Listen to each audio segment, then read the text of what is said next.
Welcome to episode 31 of the Hot Esquina podcast.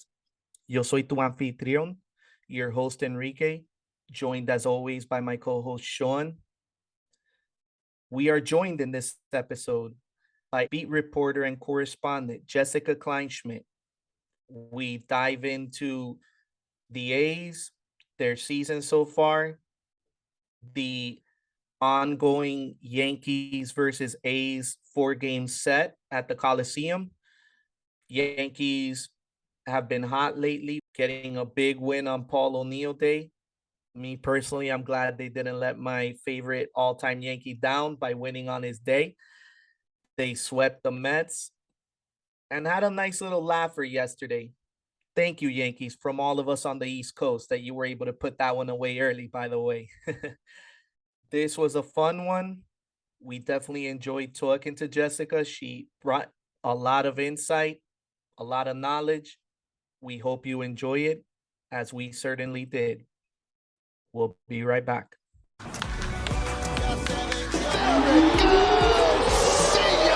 It is high, it is far, it is gone. Ahí va, por el left field, olvídala, esa bola cae en la calle. Esa se fue.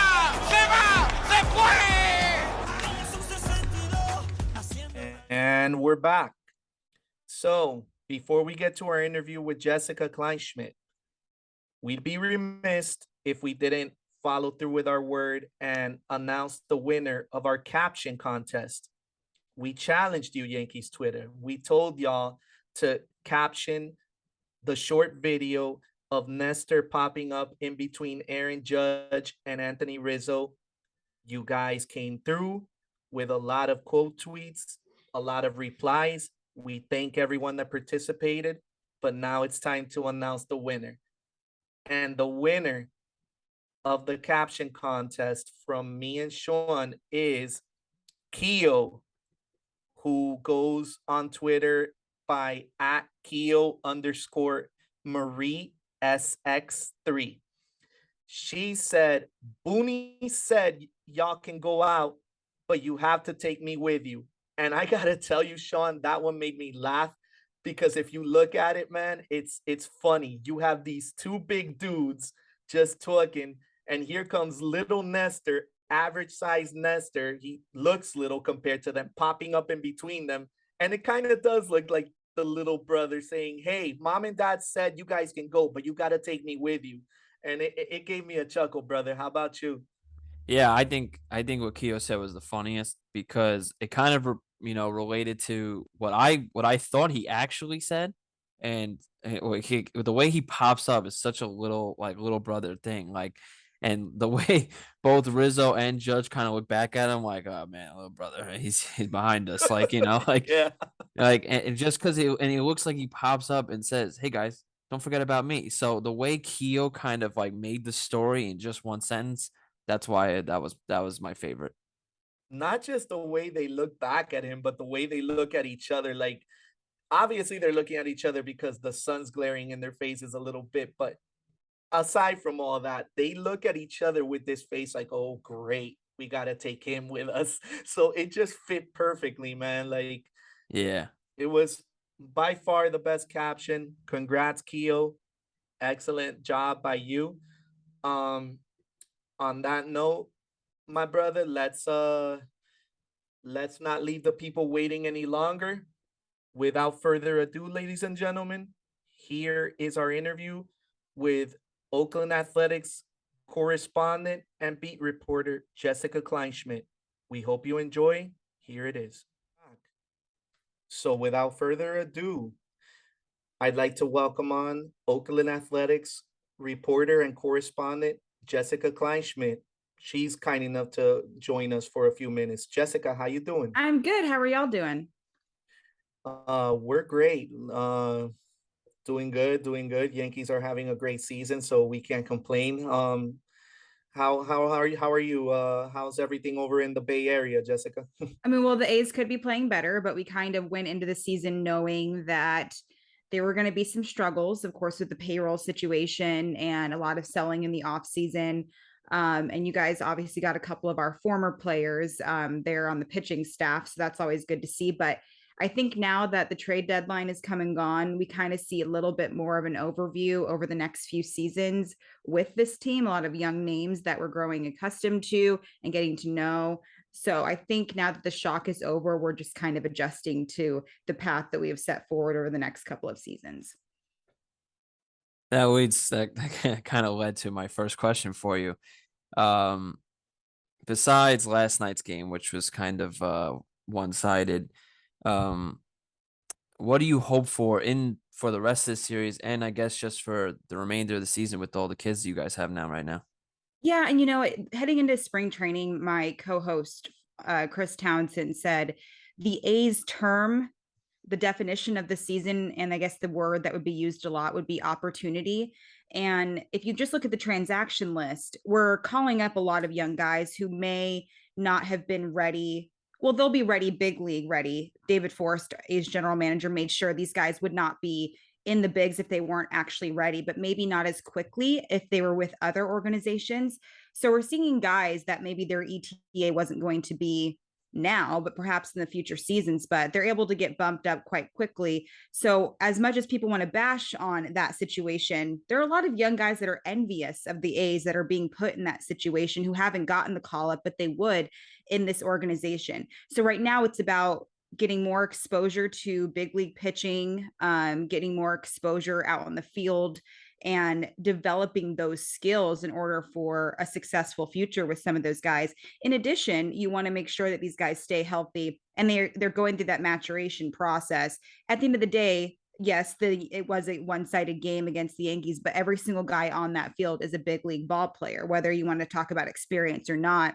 You saw what Aaron Judge did to your rookie who just went out there and made his MLB debut struggling on the mound. That happens no matter what team you play for. And we know the monetary values that are not attached to this A's team. However, we also know that every single team, no matter what the scenario is, even if it's a Yankees team or, the Braves who just have never had a cash flow issue, they're going to hit some bumps and bruises in the way. But this time we know it's going to happen. It's not a surprise. Last season when the A's didn't make it toward the playoffs as much, that playoff push, that was more a surprise than this time around.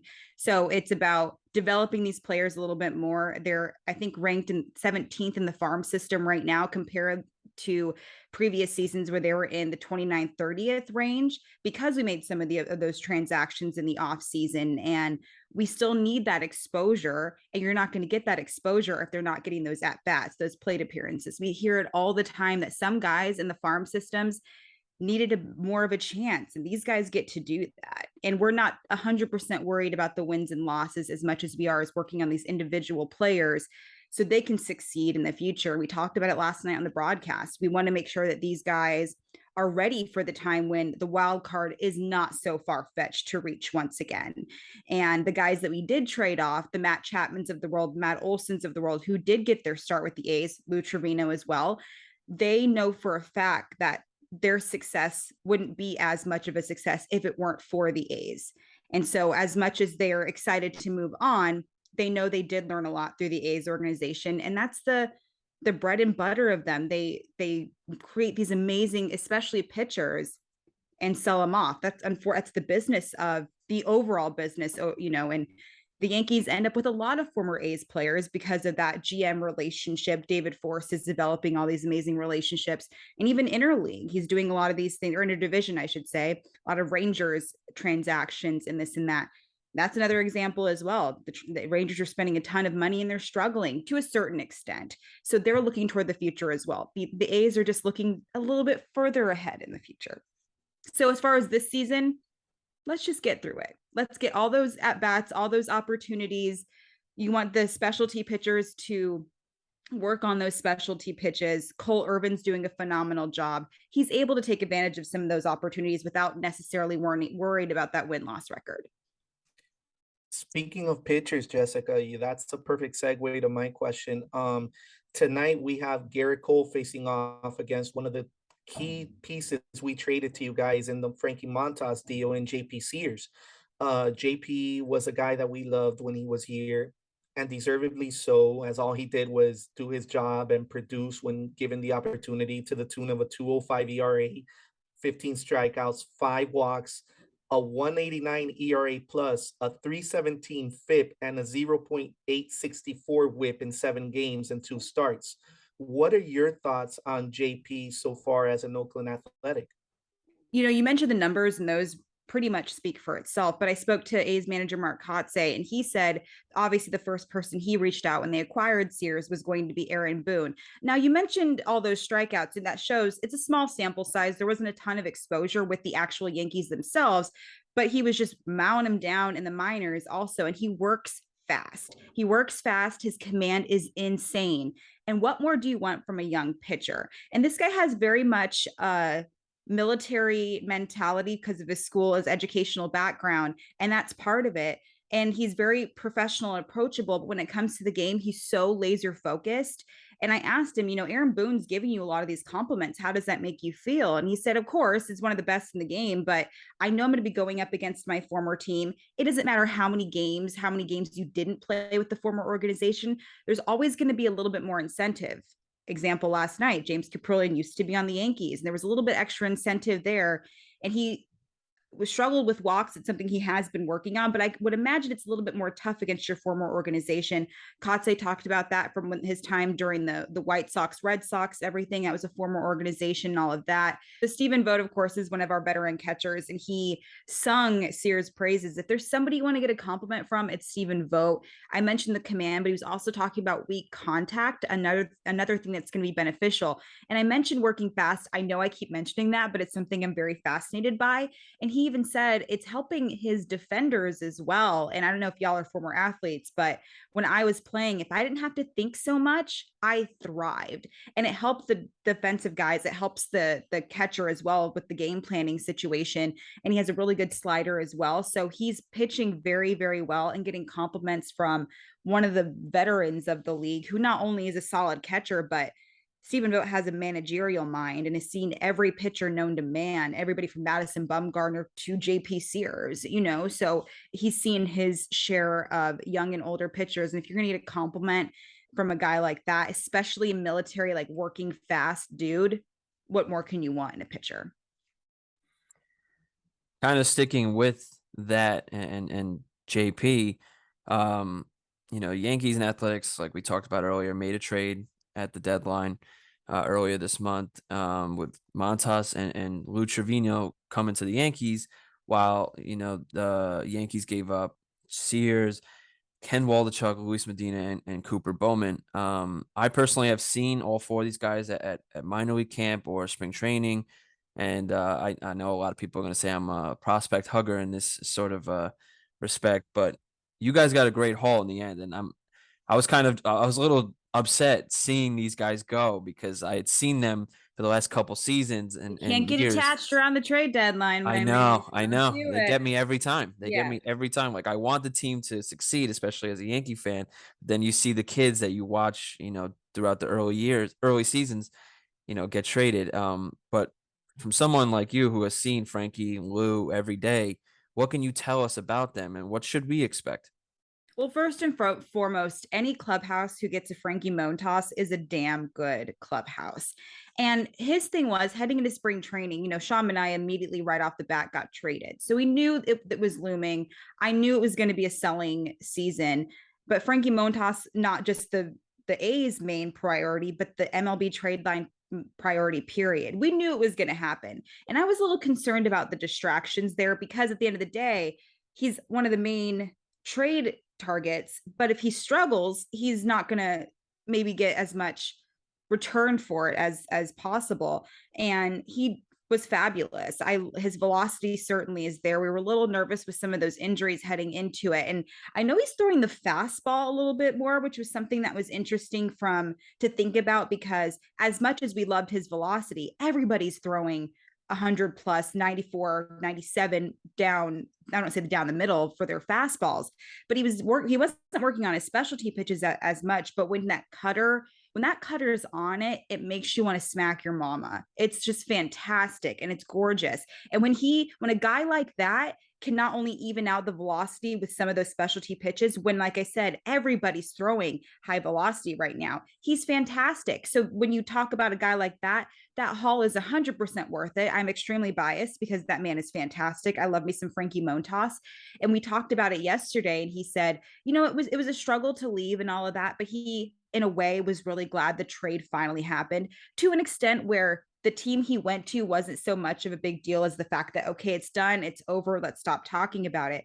But I was very surprised about Lou Trevino. No offense, but I was like, there's no way that he's on the trade target, because he was struggling so bad toward the end before he got traded. And he made this comment yesterday saying the fans have always been good to me. And I'm like, Lou, you obviously don't see Twitter when you're on the mound, because the fans are really struggling with what he was doing, to the point where you were holding your breath when he would come out of the bullpen, but he was always very aware of that.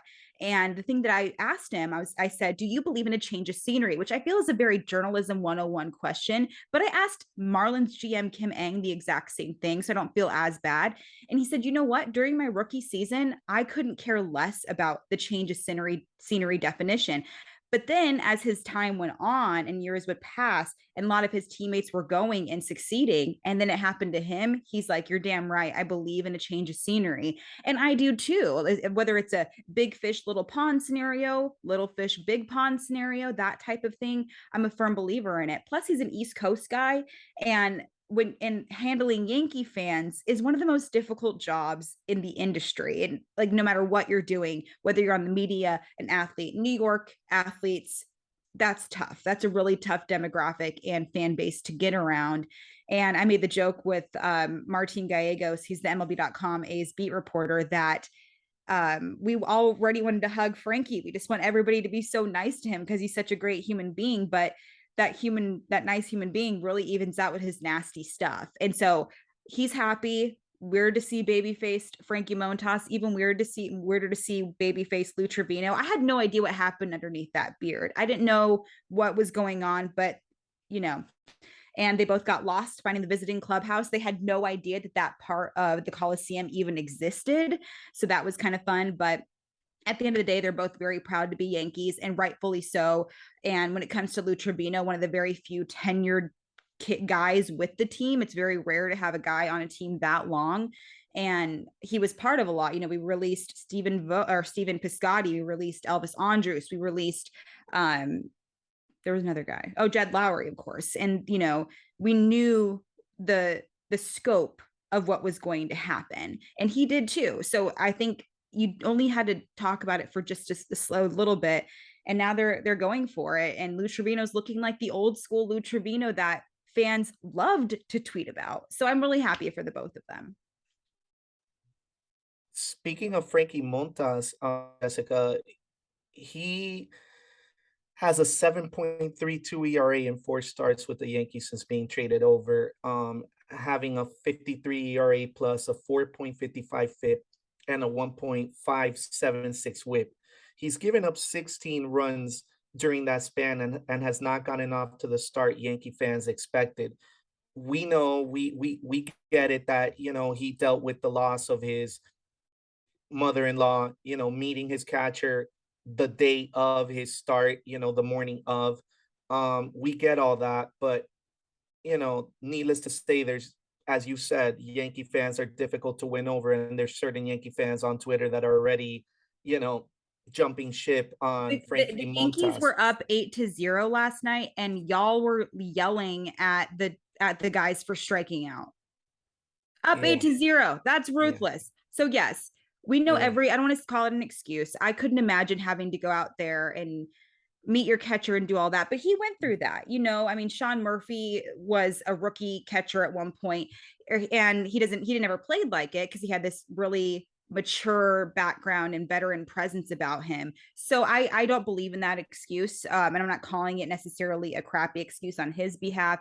He certainly did lose his mother-in-law. We asked him about that, and he said it was more detrimental toward his wife, and that's never going to be an excuse, period. I'm a firm believer if something's messing with you mentally, take all the time you need. That's not necessarily the case when you're a baseball player. You get 3 days, but that is what it is. And I understand that. So for him, it's just an adjustment. You have to remember, this guy battled a lot. He got in trouble for steroids, which a lot of people forget about. And he was getting death threats, and he made it through that. And like I said, he's one guy like don't pick on him. We all make mistakes when it comes to steroids. That's a whole different podcast y'all can invite me on, covering Ramon Laureano and everything else. Fernando Tatis Jr. I've talked to Jonathan Papelbon about that, all of that. So just stuff like that. So he's gone through some stuff and he's always made it out okay. As it comes to the numbers, I have no idea what's going on. I'm not around him as much as I used to be, but he is throwing that fastball I mentioned a little bit, actually almost double more than he was when he was with the A's. So maybe it's a confidence factor. And I know he was trying to work on that cutter.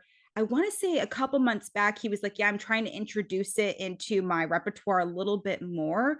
So I don't know if he's backing off of that, because my mentality would be like, try to keep it as simple as possible when you're going over to the Yankees. Like, they saw something in you. I don't know 100% what the Yankees love about him. I feel like some of those numbers prior to what's going on right now speak for themselves. And that could be it too. And remember, his arm was still hurting. Think about a Matt Chapman who underwent hip surgery. That guy could not become the Matt Chapman defensively because he was kind of in his head about that injury. So that could be the thing too. Chris Davis went through it with his oblique injury. So maybe he's mentally trying to throw more fastballs because he's like, well, my shoulder, if I add all those specialty pitches and you have to like change it up a little bit the way you throw it, that could be it as well, which is weird to me. I'm like, bro, you have these beautiful pitches, utilize them. But I don't know how his body's working. I don't know how his mentality is or what his trainers are telling him. I know Lou said that the Yankees pitching staff helped him with some of his grips, so maybe he needs to work on some of that stuff. Who knows? But it's a transition. However, it's also, you knew you were going to get traded. You knew for a fact that you were not going to be in Kelly Green post August 2nd. Like, that's not what was going to happen. So you knew that you had to get in the right mentality for that. So all those factors, sure, you can say it, but I really think he's a little bit insecure about that shoulder, worried to execute some of those specialty pitches, which are that's what separates him from everybody else. That's why he's a freaking New York Yankee right now. So I don't understand that, but I also can understand if he's utilizing those fastballs. Stick to what you know, don't get too cute with it. And that could be part of the reason as well. But time will tell.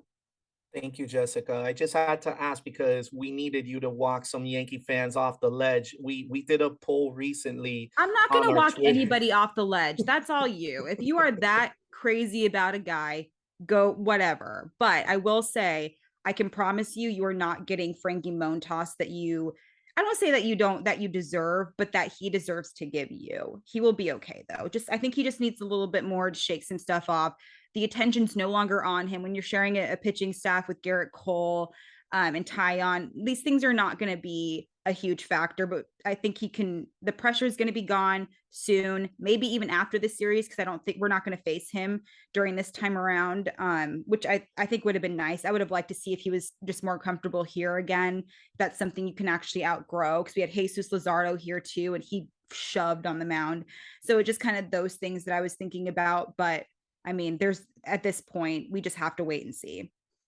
Okay, good. Yeah, no, I was saying we did a poll recently on our Twitter account. Are you doing a poll about Montas?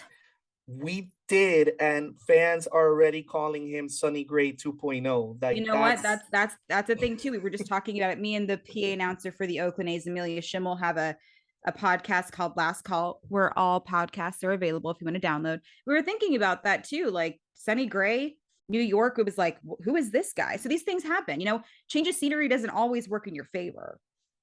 Even though the haul that we gave to Oakland is no longer part of our organization, we talked about JP, and Cooper seems to be a couple years away from making any sort of MLB debut. I wanted to ask you, because me and a bunch of other Yankee fans are curious, can you see a situation where Ken Waldichuk or Luis Medina maybe make their debut in 2022?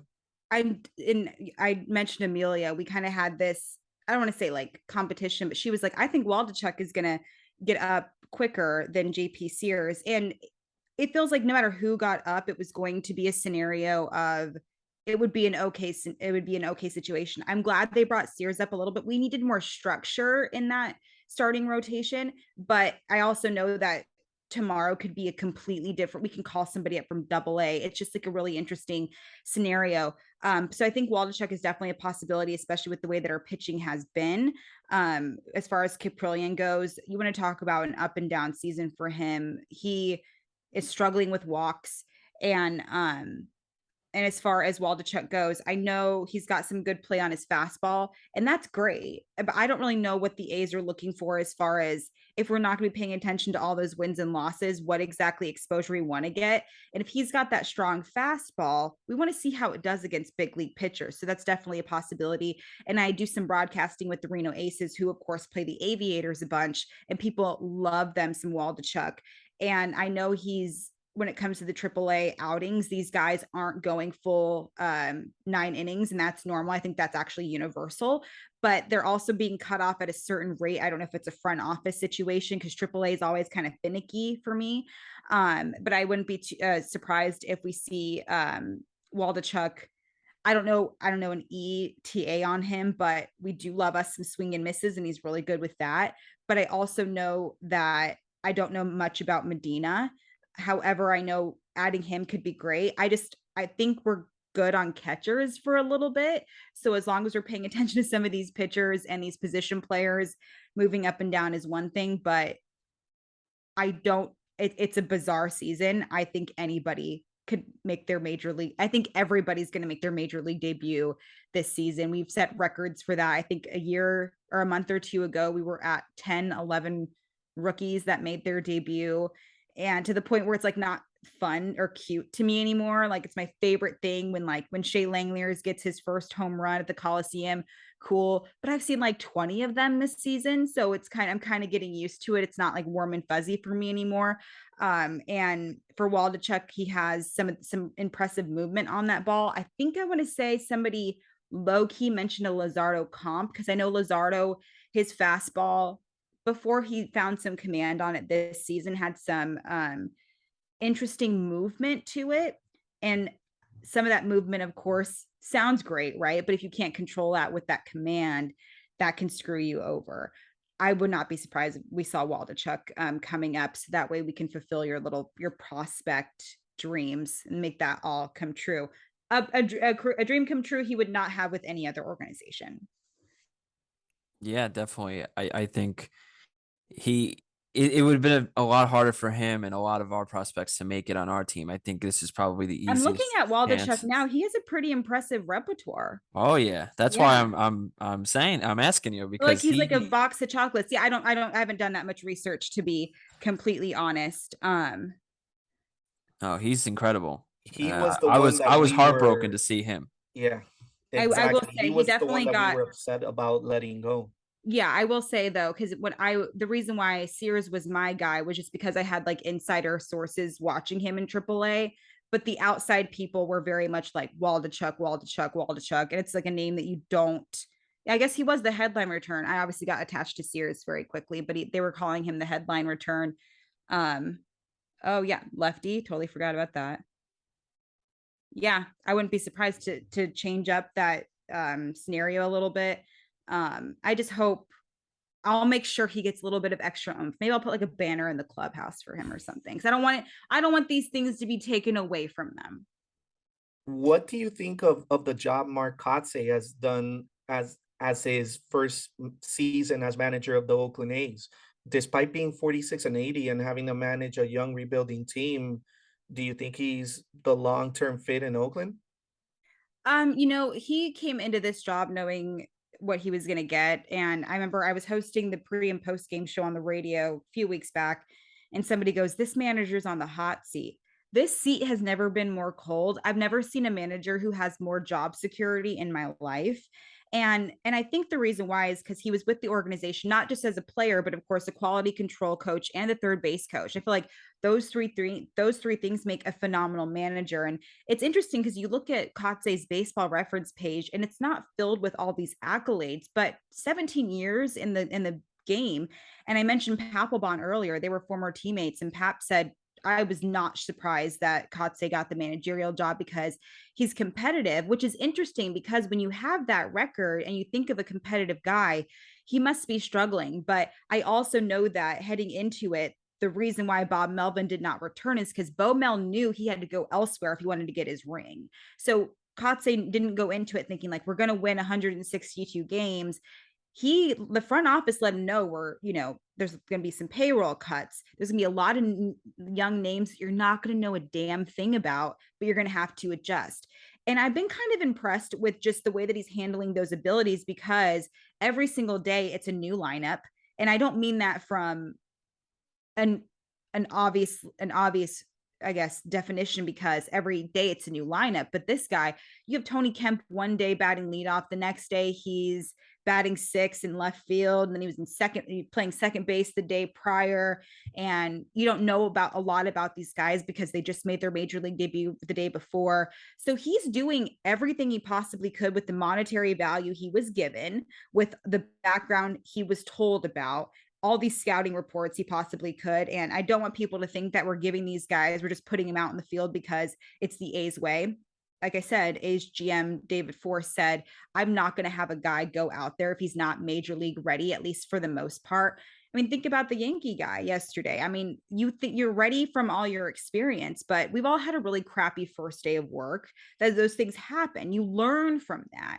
You guys had technical difficulties today. You guys learn from that, right? So it's just those things that take place. And I feel like for him, he has the best job in the world. You know how many times he gets to tell somebody they're making their major league debut? That's dope. And he said it never escapes him, these opportunities he's giving these guys, and he still has a phenomenal player in Ramon Laureano, who is manning center field sometimes, which Mark Kotze manned that exact center field.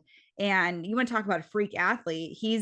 Kotze was told to slow down. He's telling Ramon the exact same thing. Kotze didn't listen because this guy had 2 back surgeries, but he knows what a competitive nature every single guy is. And that's just not on the field. That's not just in the dugout. That's the front office. Forrest has very much expressed his frustrations with this record. But like I said, you know what you were getting going into it. So nobody's questioning Kotze's abilities as far as the overall managerial role. Some of his bullpen situations have been interesting. He does have Brad Ausmus as his bench coach, which is a great, wonderful source to have. And of course, when Kotze's ejected or he's taking leave, Ausmus steps up because he's got his own managerial experience as well. And there's little elements that you keep perfecting, those little elements, you eventually get a really good baseball team. These guys are good players. It's difficult to kind of put that product out on the field, especially with, like I said, all those situations working against them.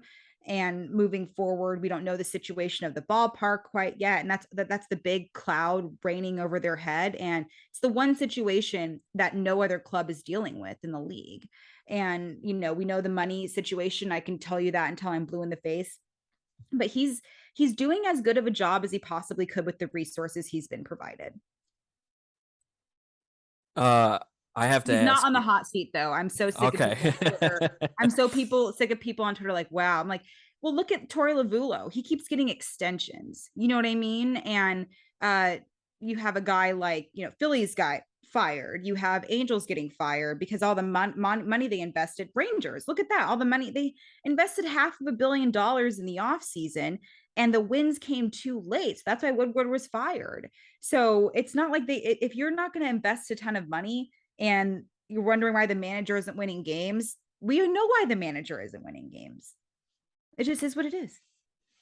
It's a hopefully a bright future for you guys. And I'm it's going to hurt a little bit, but I have to do it because it's a long list. But, moving on from guys like, Matt Olson, Chapman, Chris Bassett, Sean Manaea, Mark Hanna, Starling Marte, Jesus Luzardo, I think I'm pronouncing that right, Josh Harrison, Frankie Montes, Lou Trevino, and then obviously just recently getting rid of Stephen Piscotty, Elvis Andrews, and Jed Lowry. Did you mention Chris Bassett too? Yes, I did. Okay. What's something you could say? Well, it's kind of like a two-parter. One, what do you see as the future for Sean Murphy, who's already been such a trade? So many teams have wanted him and have asked for him. Yeah, David Force will not get rid of Sean Murphy. He loves Sean Murphy too much. And this is from an organization that is obsessed with catchers. Like the other day, I think we had 3 or 4 catchers in the starting lineup. And you have to think about that perspective. I feel like we do not give catchers any extra credit that they're deserved. And that has a lot to do with the fact you not just have a catcher behind the dish, you have a future manager, you have an amazing game planner. So even if they're struggling at the plate, you have a guy like Yadier Molina who's still going to make daddy money because you know that positive that it brings to the team. He has so much power. And you mentioned the trade piece. Everybody was open to discussion, but I can promise you the front office is so in love with Sean Murphy, they wouldn't necessarily do that. But at the same time, did you say passing over? What was the term you used as far as these guys passing over, letting go? I was saying moving on from. There's certain, I don't 100% believe in that term necessarily. The A's did offer a fat extension. Well, in my eyes, a fat extension for Matt Chapman, except when you're a Boris client, there's no such thing as a fat extension. And Matt Chapman wanted that new ballpark. And if it does happen, if it does happen, it will. But when it does happen, it wasn't at the time that he wanted it. And he saw the future that was going on. Matt Olson was not going to stay with the A's. We know that. This was the most beautiful. This had it lined up with God that he went back to his hometown and all of that. Mark Canha, that was a big question mark for me too. Chris Bassett, was not surprised he got traded. Marcus Semien, they gave him a unique extension and that didn't work out. And all of that. So it wasn't necessarily we're moving on from these guys individually.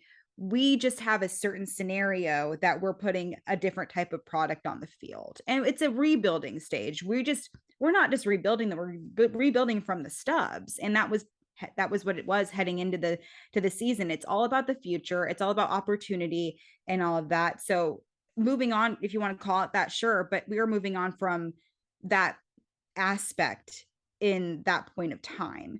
And so we know the product we have right now. So you're not offending me by any means. That team last season was one of my all-time favorite teams ever. I think that the A's did the best trade line acquisition of all the teams, getting Starling Marte, getting Yan Gomes, you mentioned Josh Harrison. And they knew that heading into it, and some of these, the releasing of Elvis Andrus, that hurt me personally because the guy definitely is a veteran presence. I talked to Vimael Machine, who's our third baseman, Latino guy. He had to say goodbye to one of his brothers, including Frankie Montas. Like, that's the business, but every single one of those guys knew that heading into it. So we all were in shock as some of these trades took place, but that's just kind of the future of the A's. We're giving these new guys a lot of, opportunities, and it's really the MO of the A's. We look at a guy, we see something that nobody else has. Look at Cole Irvin. He was a waiver pickup and now he's shoving and from the Phillies. And we see that in a lot of guys. And that's no different from any other organization. You have a guy you give a fat extension to and he doesn't work out. Julio Rodriguez is getting a huge extension after playing barely a season with the Mariners. That's a gamble. What else is that besides a gamble? And some of these other guys, this just happens to be lower monetary value. So you're right. If you put it on the list, like, damn, that's a lot of guys that we used to have. But when we had them, we loved it. That actually, just really quickly, I wanted to ask, so if, an Oakland A's fan is hearing this right now, what can you say to them to reassure them that, it's hard right now, but it will be better in the future? You have to look at, I know you want to think of the bigger picture, but we don't have time to think of the bigger picture right now. We have to look at these individual performances of the guy. And I think that actually is going to help a baseball fan become a baseball fan again. I think of the Jonah Brides of the world, who, if I casually say that name, people aren't going to know who that is. But the guy was a 23rd round pick, and now he's got amazing bat to ball skills, and he's doing a phenomenal job in the infield for the A's. And you want to talk about if he gets more opportunity, he's going to be phenomenal. Nick Allen's our future shortstop for a long while, being compared to Bobby Crosby, who is his former manager with the AA affiliate with the A's. You mentioned Sean Murphy. The guy is one of the best catchers I've ever seen. Shea Bangliers, I should say. That guy's phenomenal. He was part of that Matt Olson trade. Christian Pache, when he gets more confident in AAA and he gets up, he's going to be probably one of the most rock star superstar players out there. JP Sears, phenomenal. Cole Irvin's riding the wave right now. Our bullpen, even after losing Lou Trevino, there's still signs of improvement. Sam Moll's having a terrible August, but those numbers before indicate something. And, you have to look at these bits and pieces that you want to talk Moneyball. Sure. It's no different than any other aspect. A lot of people are using that Moneyball mentality. It's no different than, the Packers using Kyle Shanahan's offense. It's crazy. It's weird, but people find success in it in bits and pieces. It's hard to watch sometimes because it's erratic and it's fast, but there's little bits and pieces that work for them. And, you talk to the front office about it and they see things in these players that work. And it may take a while to show that off. We had to wait a year for Cole Irvin, a year and a half for Cole Irvin to show what he was capable of. And look at Montas. We had to wait a little bit for after he came back from his injury to make sure he was okay. And Chapman struggled a little bit with the A's at one point too, but look at him with the Blue Jays. Like we see things and we can sell that to a guy and say like, I swear he's going to be phenomenal for you next season. Give me a few of your prospects. And you develop those relationships with the GMs. They see something too. Look at the Starling Marte for Luzardo deal. It was a phenomenal deal. And, and the A's were very smart about heading toward the playoffs. You can't argue with me that wasn't a good trade for them as far as then and now.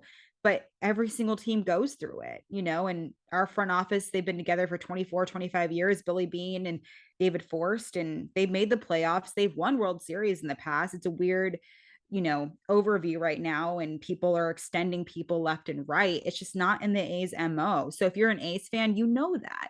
We're not going to be offering a fat extension for some of these guys because that's just not what we do. So you have to live for now and understand and fall in love with the players individually. I mean, we know the win-loss record. Just don't look at it. We just know what's going on right now. Live in the moment, come to a game, have some fun, and we're going to have to see what happens. But right now it sucks. But look at some of the numbers that these guys are putting up and dig a little bit deeper. It's not just a batting average. You know what I mean? So, Jessica, this will be my final question and the final question from both of us. As I said before, thank you for coming on with us and taking the time. You mentioned Moneyball and Billy Beane. It's actually the perfect segue to the question I wanted to ask you. I wanted to end this on a fun note. As someone who lives in the Bay Area and covers the team, I'm sure you saw the movie Moneyball, as most of us have. Great movie, in my opinion. What are your thoughts specifically on the movie? And do you think it correctly depicts Billy Beane? Like, do you think Brad Pitt did a good job playing him? What do you think of the movie? I mean, no. First of all, Art Howe is a precious baby angel, and they made him look like a butthead, which I don't appreciate. And I know Scott Hatterberg, and I think Pratt did a good rendition of him as far as being polite and sweet. He's a really nice guy. Not as insecure as Pratt portrayed him. You did not have to buy sodas. You can get your own soda for free in the clubhouse. I talked to Hatterberg about that. Billy Beane, the real person, not the Brad Pitt, is a lot more tame. I'd never really watched Billy Beane in real life do any of these transactions. I work with Forrest mainly.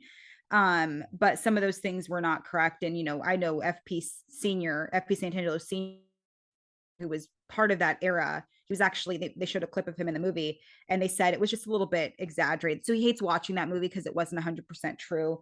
And then Hatterberg went in for Eric Burns for that, Moneyball moment. And they made it a little bit more dramatic because Burns and I have a show together, and Burns was like, yeah, they're like, hey, you're going in for Burnsy. And it wasn't like Burnsy was like, I can't believe you're going in for me. Like, Hatterberg did like a pinch hit scenario because he played in 130 baseball games. It'd be like if you asked Pinder to go in and be clutch. It was no different than that. But they had Greg Papa in the movie, becoming the the guy who did the A's games back in the day. The Coliseum lit up, and that was definitely something that still stands. I know we're not getting a ton of fans right now, but it's always electric at the Coliseum. So those are the main factors. But a majority of it, when I ask the players the situation, it's not true. However, we do have the reunion team coming to the Coliseum this weekend. So Hatteberg will be there. Tejada is going to be there. Eric Burns is going to be there. Eric Chavez, he won't be there, but he also made the A's Hall of Fame. He'll be here in September for the Mets when the Mets come to town. That means Bassett, Cannon, Marte also are coming to town, which is really cool. So overall, it was a little bit dramatic for the situation, but I will agree it's a damn good movie. When the lockout happened, I watched it just to like feel something. But overall, beautiful movie. It was great, but there obviously you have to drama, like add some drama into a movie if you want to make it sell. Well, on that note, Jessica, thank you. Thank you for coming on with us, and thank you. Yeah, of course. No problem. Thanks for having me. Um, at this time, we usually give guests a chance to tell people where they can find them, find their work. Do you want to give people your socials and where they can find your work? Yeah, my Twitter is at Kleinschmidt JD, and my Instagram is Jessica Kleinschmidt. I post all of my content there, and also check out our podcast with me and Amelia Schimmel, Last Call, on all podcast platforms. I'm also on A's Cast, on the pre and post game shows on the radio, all on iHeartRadio. That's the main way to do it. It's also through MLB.com/athletics. All of my stuff is there. If you can't track me down, I don't know what to tell you guys. I just don't. Just Google it and you'll find it. And if you need help with that, I would be happy to provide a tutorial for you. Well, Awesome. we definitely recommend for fans to do exactly that and find you. You're a great follow. I know my partner wanted to say something really quick. Sorry, Sean. Nah, Go ahead. I just wanted to say thank you. I really appreciate it. I know it's been difficult to get a hold of you and stuff, and I know we're taking up a lot of your time. But again, just thank you so much, and wish the best for you and obviously the Oakland Athletics in the future. Thank you so much. So on that note, from me, Sean, and special guest, correspondent and reporter for the Oakland Athletics, Jessica Kleinschmidt. We wish you guys adieu and go Yanks.